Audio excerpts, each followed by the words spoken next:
తథావివ సంపృక్తౌ వాగర్థ ప్రతిపత్తయే జగతః పితరౌ వందే పార్వతీ పరమేశ్వరౌ.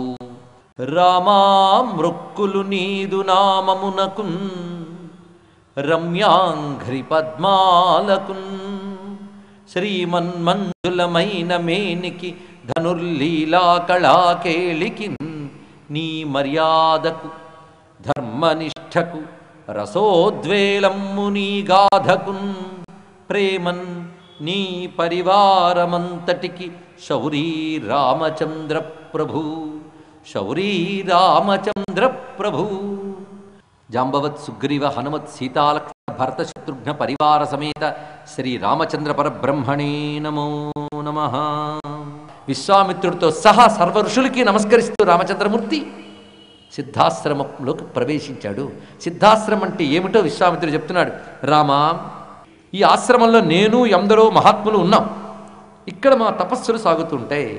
విశ్వామిత్రాదులు తపస్సులు ఎందుకోసం చేస్తారు? యజ్ఞాలు ఎందుకోసం చేస్తారు? లోక కళ్యాణం కోసం, లోకక్షేమం కోసం. అందుకు చేస్తున్నారు వాళ్ళు. తపశ్చరణ యోగార్థం ఉవాససు మహాతపాహ. ఇది కేవలం తపస్సులు సిద్ధి పొందడానికి అనువైన చోటు. ఇది ఎలా తయారయ్యిందో తెలుసా? చిన్న నవ్వు నవ్వుతూ చెప్తున్నారండి విశ్వామిత్రుడు. ఆయన పెద్ద చమత్కారి. ఋషుల దగ్గర చమత్కారం ఉండకపోతే మన దగ్గర ఉంటుందా?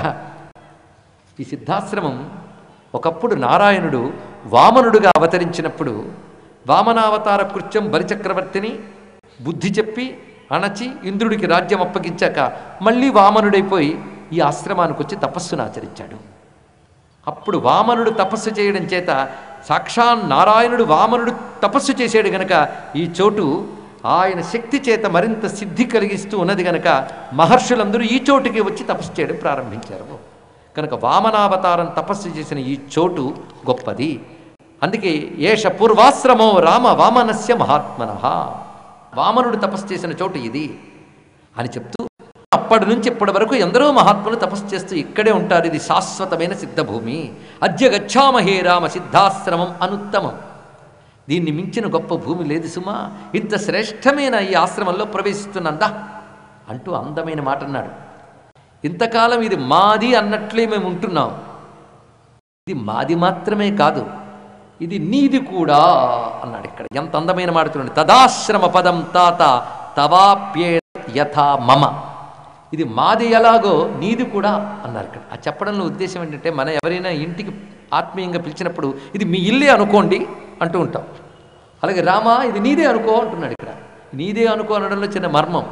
ఆనాడు వామనుడై తపస్సు చేసిన వాడే ఇప్పుడు రాముడై వచ్చాడు కనుక ఇది నీదేనయ్యా అనేది ఇందులో ఉన్నటువంటి ధ్వని. అప్పుడు ఆ సిద్ధాశ్రమం దగ్గరికి చేరుకున్నారు. 6 రాత్రుల దీక్షతో నేను ఇవాళ యజ్ఞం ఇక్కడ ప్రారంభిస్తున్నాను. అసలు యజ్ఞం చెయ్యాలనే సంకల్ప దీక్షతోనే అయోధ్యకు వచ్చాను. ఇప్పుడు యజ్ఞానికి దీక్ష పట్టి అగ్నిని రగల్చబోతున్నాను. రామా, ఇది 6 రాత్రుల దీక్ష. చూసేవగా నాతో పాటు ఎంతమంది సిద్ధపురుషులు ఉన్నారో మేమందరం కలిసి యజ్ఞానికి సిద్ధమవుతున్నాం. ఈ సమయంలో నేను మౌనంగా ఉంటాను కాబట్టి యజ్ఞ రక్షణ బాధ్యత నీదే అని తెలియజేశాడు. సరే, నేను రామచంద్రమూర్తి సావధానుడై కంటి మీద రెప్ప వేయకుండా లక్ష్మణ సమేతుడై ధనుర్బాణములు ధరించి యజ్ఞ ప్రాంతమంతా సంచరిస్తూ రక్షిస్తున్నాడు. 5 రాత్రులు జరిగిపోయాయి. 5 రోజులు అయ్యాయి. 6వ రోజు ప్రారంభమవుతున్న సమయంలో అగ్నిహోత్రుల నుంచి జ్వాలలు ఒక్క ఉదుటం లేచాయి. ఎప్పుడైనా హఠాత్తుగా అగ్నిహోత్రం నుంచి జ్వాలలు వచ్చాయంటే అర్థం ఇవి అసుర శక్తులు రాబోతున్నాయని సూచన అని చెప్పారు. ఇక్కడ వెంటనే రామచంద్రమూర్తి సిద్ధమయ్యాడు. పక్కనున్న మునులు సైగ చేశారు, అర్థమైందా అని. మాట్లాడకుండా రాముడు చూస్తూ ఉన్నాడు.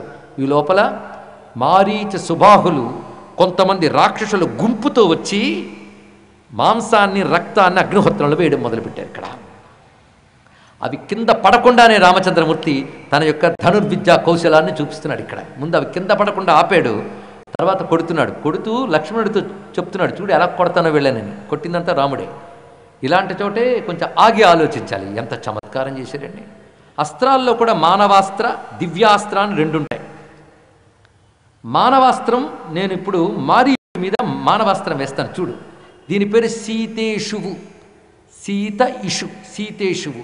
దీనిని వేస్తున్నాను చూడు అని వేశాడు ఒక్కసారి. ఈ సీతేషువు ఏం చేస్తుందంటే వాడిని ఎక్కడికో ఎగరగొట్టేస్తుంది, చంపదు.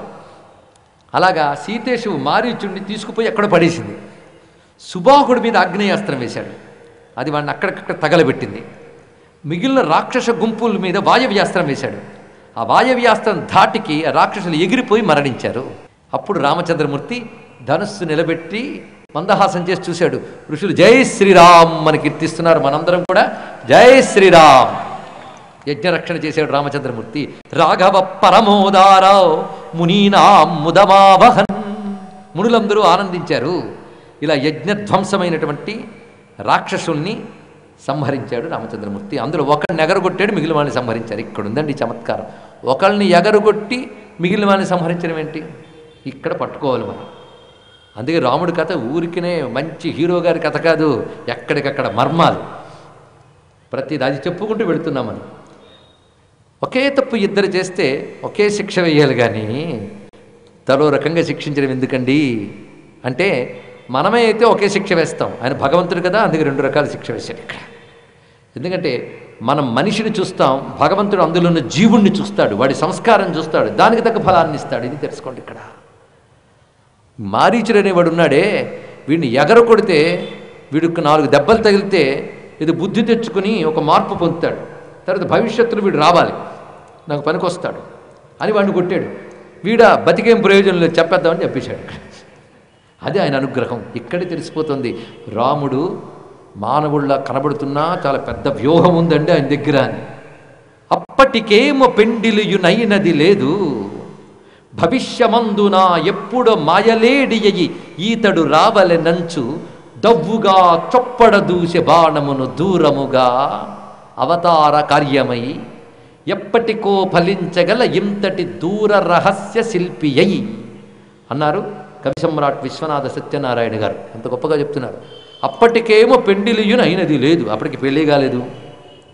భవిష్యమందున ఎప్పుడ మాయలేడి ఈతడు రావలెనంచు దవ్వుగా చొప్పడ దూసె బాణమును దూరముగా అవతార కార్యమై. ఇది అవతార కార్యం అంటే ఇలా ఉంటుంది. కనిపించిన వాడిని కొట్టుకుపోవడం కాదు, ఎవరిని ఎలా కొట్టాలో అది తెలియాలి.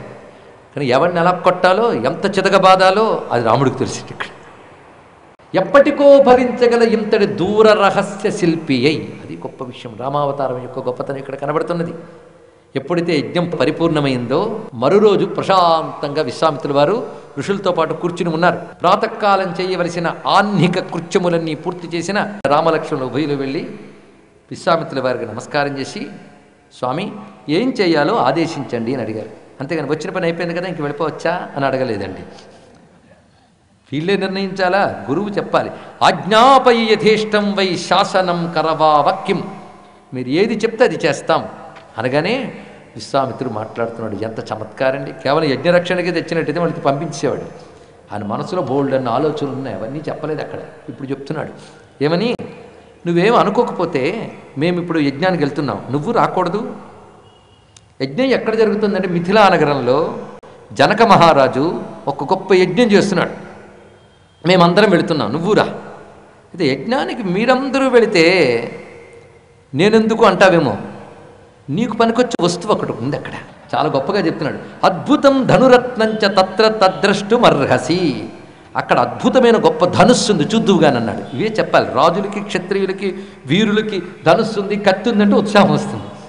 అది అద్భుతం ధనురత్నంచ అక్కడ పెట్టాడు. చమత్కారం విశ్వామిత్రుడు.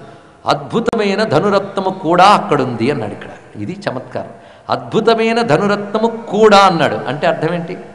ధనురత్నం అంటే ధనుస్సులో గొప్పది, ధనుస్సులో గొప్పది కూడా అంటే మరేదో పక్కన ఉందన్నమాట. అద్భుతం ధనురత్నంచ అనడంలో అర్థం ఏంటంటే గొప్ప ధనుస్సు అక్కడుంది, దానితో పాటు గొప్ప అద్భుతం అక్కడుంది అన్నాడు. అంతే, ఆ అద్భుతమే సీతమ్మ. అది ఇక్కడ అది నేరుగా సీతమ్మ అనకుండా అద్భుతం అన్నాడు మహానుభావుడు. అద్భుతం ధనురత్నంచ తద్ద్రష్టుమర్హసి అని చెప్పేటప్పుడు గురువాజ్ఞని పురస్కరించుకుని బయలుదేరి వెళుతున్నారు. మిథిలా నగరానికి బయలుదేరారు. పైగా నీ వల్ల ఇక్కడ యజ్ఞం సంపూర్ణమైంది, పద అక్కడికి వెళదామని. వెళ్ళడం మామూలు విషయం కాదండి. ఆయన ఒక్కడే బయలుదేరడం కాదు, విశ్వామిత్రుడి వారే మొత్తం ఋషులందరూ బయలుదేరారు. వీళ్ళు అగ్నిహోత్రాలని బళ్ళ మీద పెట్టుకుని తీసుకెళ్తున్నారట. ఎందుకంటే ఋషులు నిత్యాగ్నిహోత్రీకులు, వాళ్ళు అగ్నిహోత్రం లేకుండా ఒక్కరోజు ఉండరు, చాలా జాగ్రత్తగా వెళుతారు. అగ్నిహోత్రాలు ఎలా తీసుకువెళ్తారు ఇది తెలియాలి. అంటే అగ్నిహోత్రాలు డబ్బాలు వేసుకుని తీసుకెళ్తారా? అగ్నిహోత్రాలు తీసుకెళ్లడం అంటే ఏమిటి ఇది తెలియాలి కదా. అగ్నిహోత్రం తీసుకెళ్లడం అంటే తమ అగ్నిహోత్రంలో ఏ మంత్రశక్తిని అక్కడ ఆవాహన చేస్తారో మంత్రాలతో అగ్నిని తీసుకుని అరణి అనబడి ఒక జమ్మి చెక్కలోకి తీసుకుంటారు. దాన్ని ఆ చెక్కను పట్టుకు వెళతారు. మళ్ళీ వాళ్ళు ఎక్కడికి వెళితే అక్కడ దాన్ని ఆ మంత్రాలతో మథనం చేసి అగ్నిని పుట్టించి ఆరాధన చేస్తారు. ఇది అగ్నిహోత్రాన్ని తీసుకువెళ్ళడం అంటే. ఇది సంప్రదాయం తెలియాలి ఇక్కడ. వీళ్ళందరూ మొత్తం సిద్ధమయ్యారు. శకటీ శతమాత్రంతు, వందలాది బళ్ళున్నాయి. అంటే ఎంతమంది మహర్షులు ఉన్నారో చూడండి వాళ్ళ ఏర్పాటు. వీళ్ళందరూ బయలుదేరుతున్నారు. రాముడు లక్ష్మణుడు కూడా బయలుదేరబోతూ ఉండగా ఆ సిద్ధాశ్రమం అడవిలో ఉన్నటువంటి పక్షులు జంతువులు కూడా రాముడి వెంట బయలుదేరిపోయాయి. తినగా ఇక్కడ చూపిస్తున్నాడు. ఇది అందమైన రహస్యాల్లో ఒకటి. మృగపక్షి గణాశ్చైవ సిద్ధాశ్రమ నివాసిన అనుజగ్ముర్మహాత్మానం విశ్వామిత్రం మహామునిం. ఆ విశ్వామిత్రుడు రామలక్ష్మణుని తీసుకువెడుతూ ఉంటే మొత్తం అక్కడ అడవిలో ఉన్నటువంటి పక్షులు జంతువులు కూడా బయలుదేరిపోయేట. ఎందుకండి రావడం? విశ్వామిత్రుడు ఎప్పుడు వెళ్తే వాడు వెనకాల రావు. ఇప్పుడు రాముణ్ణి వదలలేక మృగాలు పక్షులు కూడా బయలుదేరి వెళ్ళిపోతున్నాయి. అది రాముడి గొప్పతనం. ఎందుకంటే రాముడు కేవలం మానవులకు మాత్రమే దేవుడు కాదు, సర్వజీవుల హృదయాల్లో ఉండే అంతర్యామి గనక రాముడంటే అందరికీ ఆకర్షణ. ఇది పరిశీలించండి. మానవులకు మాత్రమే కాదు, పశువులకి, పక్షులకి, చెట్లకి, చేమలకు కూడా రాముడంటే భక్తి. అది తెలుసుకోవాలి ఇక్కడ. అందుకు సిద్ధాశ్రమంలో ఉన్న పక్షులు జంతువులు కూడా రాముడి వెంట బయలుదేరిపోతుంటే విశ్వామిత్రుడికి చాలా ఇబ్బంది కలిగింది. మీరు ఉండండి, తొందరపడకండి, రాముడు లోక కళ్యాణం కోసం వెళుతున్నాడు అని వాడికి నచ్చజెప్పడానికి విశ్వామిత్రుడికి మహా కష్టమైంది. ఎలాగో అలా నచ్చజెప్పి ఈ పక్షుల్ని మృగాల్ని అడవిలో ఉంచి రాముడు కూడా సైగ చేసి ఉండండి అని చెప్తే అప్పుడున్నాయి అవి ఉండలేక మిగిలే. అంటే రాముడిని వదలలేని లక్షణం ప్రకృతిలో అందరికీ ఉంది. ఇది గమనించాలి. ఎందుకంటే ఆయన సర్వాకర్షణశీలుడు రాముడు కదా. అందగాడంటే వాడండి. పక్షి గణాశ్చైవ సిద్ధాశ్రమ నివాసిన అనుజగ్ముర్మహాత్మానం విశ్వామిత్రం మహామునిం. ఆ విశ్వామిత్రుడు రామలక్ష్మణుని తీసుకువెడుతూ ఉంటే మొత్తం అక్కడ అడవిలో ఉన్నటువంటి పక్షులు జంతువులు కూడా బయలుదేరిపోయేట. ఎందుకండి రావడం? విశ్వామిత్రుడు ఎప్పుడు వెళ్తే వాడు వెనకాల రావు. ఇప్పుడు రాముణ్ణి వదలలేక మృగాలు పక్షులు కూడా బయలుదేరి వెళ్ళిపోతున్నాయి. అది రాముడి గొప్పతనం. ఎందుకంటే రాముడు కేవలం మానవులకు మాత్రమే దేవుడు కాదు, సర్వజీవుల హృదయాల్లో ఉండే అంతర్యామి గనక రాముడంటే అందరికీ ఆకర్షణ. ఇది పరిశీలించండి. మానవులకు మాత్రమే కాదు, పశువులకి, పక్షులకి, చెట్లకి, చేమలకు కూడా రాముడంటే భక్తి. అది తెలుసుకోవాలి ఇక్కడ. అందుకు సిద్ధాశ్రమంలో ఉన్న పక్షులు జంతువులు కూడా రాముడి వెంట బయలుదేరిపోతుంటే విశ్వామిత్రుడికి చాలా ఇబ్బంది కలిగింది. మీరు ఉండండి, తొందరపడకండి, రాముడు లోక కళ్యాణం కోసం వెళుతున్నాడు అని వాడికి నచ్చజెప్పడానికి విశ్వామిత్రుడికి మహా కష్టమైంది. ఎలాగో అలా నచ్చజెప్పి ఈ పక్షుల్ని మృగాల్ని అడవిలో ఉంచి రాముడు కూడా సైగ చేసి ఉండండి అని చెప్తే అప్పుడున్నాయి అవి ఉండలేక మిగిలే. అంటే రాముణ్ణి వదలలేని లక్షణం ప్రకృతిలో అందరికీ ఉంది. ఇది గమనించాలి. ఎందుకంటే ఆయన సర్వాకర్షణశీలుడు రాముడు కదా. అందగాడంటే వాడండి. పక్షువులకి, జంతువులకి కూడా ఆకర్షణ కలిగిన వారు భగవంతుడంటే అది. చైతన్య మహాప్రభు కృష్ణా కృష్ణా అని జపం చేస్తూ భజన చేస్తూ వెళ్ళిపోతూ ఉంటే అడవిలో ఉన్నటువంటి పక్షులు, పులులు కూడా కృష్ణ అని వెనకాల వెళ్ళేట. అదేనండి ఇక్కడ తెలుసుకోవాల్సింది. ఇక్కడ సర్వజీవుల హృదయంలో ఉన్న పరమాత్మని ముట్టుకోవడం, తాకడం అంటే అది ఇక్కడ. అలాంటి తమ హృదయాల్లో ఉన్న ఆత్మరూపుడైన రాముడే ఎదురుగా కనబడితే ఎవరు వదిలిపెట్టగలరు? అది మృగ పక్షి గణాశ్చైవ. చూసారా వాల్మీకి ఎంత చక్కగా చూపిస్తున్నాడు. వీళ్ళందరూ బయలుదేరారు. మొత్తానికి వీళ్ళతో పాటు బయలుదేరి విశ్వామిత్రుల వారు వెళుతూ ఉండగా క్రమంగా త్రోవలో అనేకములైన విషయములు చూపిస్తూ అని కథలు చెప్తున్నాడు విశ్వామిత్రుడు. ఇది గమనించవలసిన మరొక అంశం. ఎన్ని కథలు వస్తాయో. అన్ని కథలు మనం చెప్పుకోము ఇక్కడ, ఎందుకంటే రామకథ మనకు ముఖ్యం కనుక కొన్ని కథలు దాటి వెళతాం. త్రోవలో గంగానది ప్రవహిస్తూ ఉంటే గంగానది గొప్పతనం చెప్తాడు. గంగానది ఎలా ఆవిర్భవించింది. భగీరథ మహీపతి తపస్సును ఆచరించాడు. భగీరథుడికి పూర్వీకులు సగరులు అని చెప్పబడేవారు కపిల మహర్షి దగ్గర కూడని విధంగా అధర్మంగా ప్రవర్తించడంతో కపిల మహర్షి కోపాగ్నికి భస్మమై బూడిదైపోయారు. వాళ్ళకి సద్గతి కల్పించాలి అంటే లోకంలో నీరు సరిపోదు, పవిత్రమైన జలం దిగిరావాలి. దానికోసం ఆ సగరులు పుత్రులు 2 తరాల వారు తపస్సులు చేశారు. కానీ వాళ్ళు ఎంత కష్టపడ్డారే కానీ దివ్య నదిని తేలేకపోయారు. 3వ తరం వచ్చేటప్పటికీ భగీరథుడు అనబడే చక్రవర్తి వచ్చాడు, సూర్యవంశ చక్రవర్తి. ఆయన తపస్సును ఆచరించాడు. ఆ తపస్సుకు సంతోషించి ఆ గంగ రావడానికి సమ్మతించింది. ఆ గంగ ఎక్కడో ఆకాశ పథంలో ఉంది. అది కిందకి దిగాలి అంటే ఆ మహావేగానికి భూమి తట్టుకోలేదు. అందుకు మధ్యలో ఆపడానికి ఒక ఆయన కావాలి. భరించేవాడిని భర్త అంటారు కదా. అందుకు గంగని భరించేవాడు ఎవరు? పరమేశ్వరుడు. ఆయన కోసం తపస్సు చేశాడు మహానుభావుడైన భగీరథుడు. అప్పుడు శివుడు ప్రత్యక్షమైతే భగీరథుడి కోరిక మేరకు శివుడు తన జటాజూటాన్ని ఆకాశంలో నిలిపి ఉంచితే దివ్య పథం నుంచి గంగ దుమికి వచ్చి శివుని జటాజూటంలో పడగానే గంగని బంధించి ఉంచాడు పరమేశ్వరుడు. ఆ మహావేగంతో దిగిన గంగ స్వామి జటా కటాహంలో బంధింపబడ్డాక కొంతసేపటికి నీరు ధారగా ఒక పాత్రలో పడ్డాక కొంతసేపటికి నిలకడగా ఉన్నట్లు ఆయన తల మీద కొంతసేపటికి నిలకడయ్యింది. నిలకడయ్యాక ఒక పాయి విప్పాడు అంతే. అంత గంగలో ఒక పాయి మాత్రమే వదిలాడు పరమేశ్వరుడు. అది భగీరథుని వెంట వెళుతూ క్రమంగా పాతాళ లోకంలోకి ప్రవేశించి అక్కడ బూడిద కుప్పలై ఉన్నటువంటి ఆ సగరులపై ప్రవహించి వాళ్ళందరికీ సద్గతినిచ్చింది. ఆ ప్రవహించేటప్పుడు దివి నుంచి దిగేటప్పుడు స్వర్గములో మందాకినిగా, భూమి యందు భాగీరథిగా, పాతాళములో భోగవతిగా, త్రిపథగా అనే పేరుతో గంగంబ ప్రవహిస్తున్నది. భారతీయుల అనేక జన్మల పుణ్యఫలం గంగ ప్రవహించే దేశంలో పుట్టడం తెలుసుకోండి. ఇక్కడ ప్రపంచంలో గంగ భారతీయులకు మాత్రమే ఉన్నది. గంగ లాంటి నది ప్రపంచంలో మరొక చోట కనబడదు. భారతదేశపు ఆవు లాంటి గోవు ప్రపంచంలో మరొకటి కనబడదు. కనుక భారతీయుల భాగ్యం గంగా గోవు. పరిశీలించి చూడండి, ప్రపంచంలో అందమైన నదులు చాలా ఉన్నాయి. ఆ నది నీళ్ళని మీరు బాటిల్లో తీసుకొస్తే 10 రోజుల్లో కంపు కొడుతుంది. కానీ మా గంగమ్మని మీరు తీసుకొస్తే 100 ఏళ్ళైనా శుభ్రంగా ఉంటుంది. అలాంటి నది మరొకట్లేదు. భౌతికంగానే కాదు, గంగలో ఎంత దివ్యత్వం ఉందో నమస్కారం చేసుకోవాలి. అయ్యా రామాయణం వదిలి గంగ గురించి చెప్పారు అనద్దు. గంగ గురించి చెప్తే మనం ధన్యులమవుతాం, రాముడు సంతోషిస్తాడు. ఈ గంగ గురించి చెప్పి తర్వాత గౌరీ మాహాత్మ్యాన్ని చెప్తూ ఆ గంగా గౌరమ్మల తర్వాత గంగా గౌరీ ఉభయులకి కూడాను పుత్రుడై ఉద్భవించినటువంటి సుబ్రహ్మణ్యుడు దేవసేనాని అయి దేవతలను రక్షించి అసుర శక్తుల్ని సంహరించాడు. సాక్షాత్తు శివుడి తేజస్సు లోకరక్షణ కోసం ఉన్నతమైన భూమికుల నుంచి దిగివచ్చి పంచభూత శక్తుల్ని కలుపుకొని హిమవత్పర్వత ప్రాంతంలో అగ్ని చేత, వాయువు చేత, గంగ చేత ఒక చోటకు చేర్చబడింది. అక్కడ బ్రహ్మగారు తన తపస్సుతో అగ్నిజ్వాలల వంటి ఒక రెల్లు తుప్పును తయారు చేశాడు, శరవనం. దాంట్లో శివతేజస్సు నిక్షిప్తమైంది. అందులోంచి 6 ముఖాలతో 12 చేతులతో 18 నేత్రములతో సుబ్రహ్మణ్యుడు ఉత్పన్నమై సమస్త దేవతలకి సేనాని అయి అసుర శక్తుల్ని సంహరించాడు. ఇది సుబ్రహ్మణ్యుని కథయ్యా, విన్నావా? ఎవరైతే ఈ సుబ్రహ్మణ్యుని కథ వింటారో వారికి స్వామి యొక్క అనుగ్రహం లభిస్తుంది. ఏషతే రామ గంగాయ విస్తరో విహితో మయ కుమార సంభవశ్చైవ ధన్య పుణ్యస్తథైవచ. నీకు నేను చెప్పిన గంగావతరణ కథ, కుమార సంభవ గాథ విన్నవారు ధన్యులు, పవిత్రులు అవుతారు. ఎవరైతే కార్తికేయుడికి భక్తులో వాళ్ళకి జీవితంలో ఆపదలు రావు. వాళ్ళ ఆయుష్మంతులై ఉంటారు, చక్కటి సంతానం కలిగి ఉంటారు, అంతమునందు పరబ్రహ్మను పొందుతారు.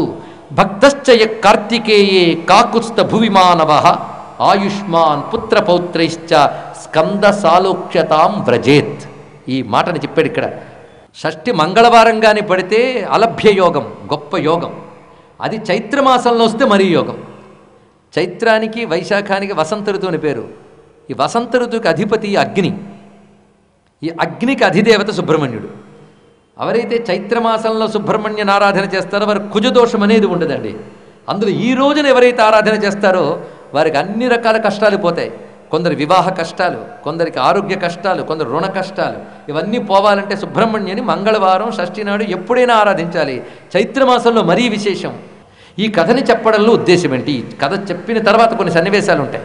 భగీరథుడు గంగను తీసుకొచ్చాడు. ఎందుకోసం? తన పూర్వీకులు తరించడం కోసం. ఎంత భాగ్యం అండి! కన్న తండ్రినే మర్చిపోతున్నటువంటి ఈ రోజుల్లో తన ముత్తాతలు తరించాలని తపస్సు చేసిన భగీరథుడు ఎంత గొప్పవాడో చూడండి. ఇక్కడ భగీరథుడు ఈ గంగను తీసుకొచ్చాక బ్రహ్మగారు భగీరథుడితో ఒక మాట అన్నారట. ఇది అద్భుతమైన విషయం. ఇక్కడ ఏమనంటే, భగీరథ, నువ్వు చాలా గొప్పవాడివి. నీ తండ్రి తాత కూడా చెయ్యలేని పని చేసావు నువ్వు. ఎందుకంటే నీ తండ్రి తపస్సు చేశాడు గంగ తెద్దామని, తేలేకపోయాడు. నీ తాత తపస్సు చేశాడు, తేలేకపోయాడు. నీ ముత్తాతలు గతి లేకుండా అలాగే ఉన్నారు. నీ తండ్రి తాత చెయ్యలేని పని నువ్వు చేసావు అనగానే మనమే అయితే అవునవును అంటాం కదా. కానీ భగీరథుడు ఏమన్నాడు? తప్పు తప్పు, అపచారం.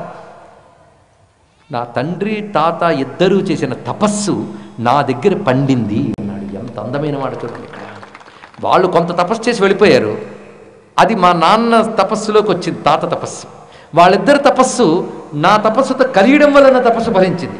వాళ్ళిద్దరే తపస్సు చేయకపోయి ఉంటే నా తపస్సే మొదలైతే మరో 2 తరాలు పట్టేది. ఇది రహస్యం అంటే.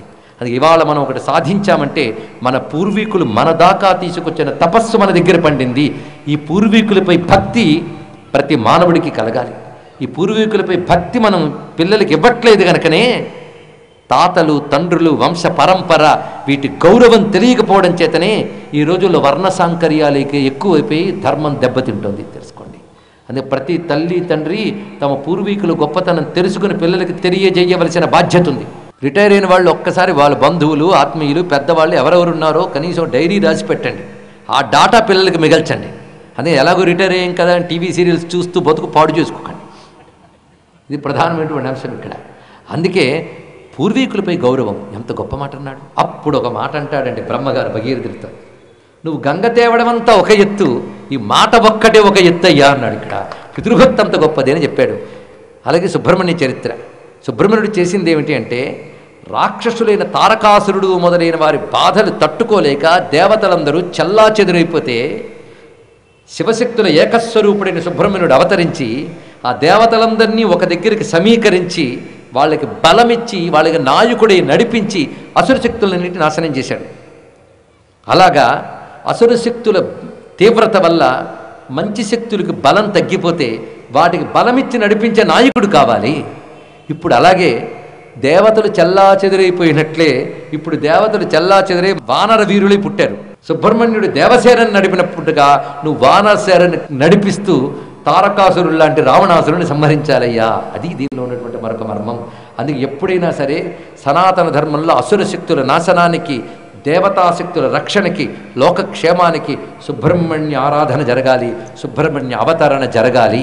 అందుకే సుబ్రహ్మణ్యోం సుబ్రహ్మణ్యోం ఇది నమస్కరించుకోవాలి. ఇది కుమార సంభవశ్చైవ అన్నాడు వాల్మీకి. ఈ మాట పట్టుకునే కాళిదాసు 2వ కావ్యం కుమార సంభవం. నిన్న రఘువంశం అన్నాగా, ఇప్పుడు కుమార సంభవం. నిజానికి మొదట కుమార సంభవం రాశాడు, తర్వాత రఘువంశం రచించారు. మొత్తానికి ఈ విధంగా చరిత్రను చెప్పి ఆ తర్వాత క్రమంగా మిథిలా నగరానికి సమీపానికి వెళుతూ ఉండగా అక్కడ ఒకప్పుడు బాగుండి ఇప్పుడు పాడైపోయినట్టు కనబడుతున్న ఒక ఆశ్రమం కనబడింది. ఆశ్రమాన్ని చూడగానే వెంటనే అడిగాడు ఈ మహానుభావుడు, స్వామి ఈ ఆశ్రమం ఏంటి పాడుపడ్డట్టుగా ఉంది, ఎవరు లేరా ఇక్కడ, ఎవరిది ఆశ్రమము అని అడిగాడు రామచంద్రమూర్తి విశ్వామిత్రుని. ఒక్కసారి విశ్వామిత్రుడు చూసి, ఈ ఆశ్రమము మహర్షి అయిన గౌతముని యొక్క ఆశ్రమము.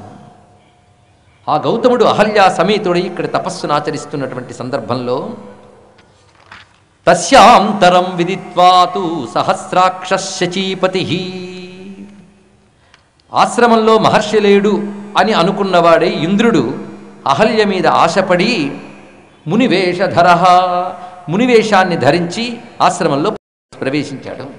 అయితే వేషం మునివేషం వేసుకున్న అతడు ఇంద్రుడని తెలుసుకున్నది అహల్య.